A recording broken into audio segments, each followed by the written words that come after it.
E kështë baklava këto nuk i talloj, nuk i pregatit. Jo që nuk di, po e kam pas një histori t'hidhur e pra ta diçka nuk...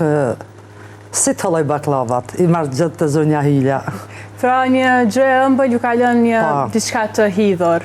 Pra tas... Ka të bëj me ndonjë festë? Po, jo, ka të bëj me një familjar. Vllavën e kom pasur shtore që kësë, ka vdekë dhe në atë moment atë vetë kam fillu me tallu baklavën, s'ka mujtë edhe kështë më ka...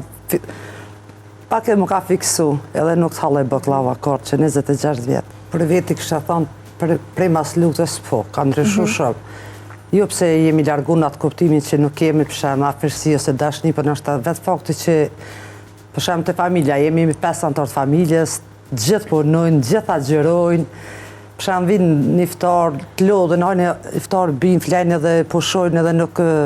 Po tash festa e Bajrami, kur të vjenë, normal që vinë një familja, po nuk rrinë ose nuk shkojnë, se tash se kush i ka po veturat e veta, shkon 2 minuta, 3 kthehet, po ju si kur ka qenë për shemë në atë kohën që unë e moj men, po dhe para luktës, për shemë shku mi marrë një kojshike, me shku të tjetra, e mi bo për shemë shumë kojshike për mi urunë njëna tjetrës, në atë kohë që unë kam qenë nuse, për shemë për bajra më dufë më vesh, më i dis me ardhë, vajzat e lagjës, tash tash nuk ka ndryshu me të madhe, po në atë kuptimin një që nuk është aja harmonia, ose aja dashnia që s'kem qef më të bu, po duke zërë tematike e jetës që njerëzit jenë bo shumë të angazhum, po është pak me e brisht, se para luktës, po me daj.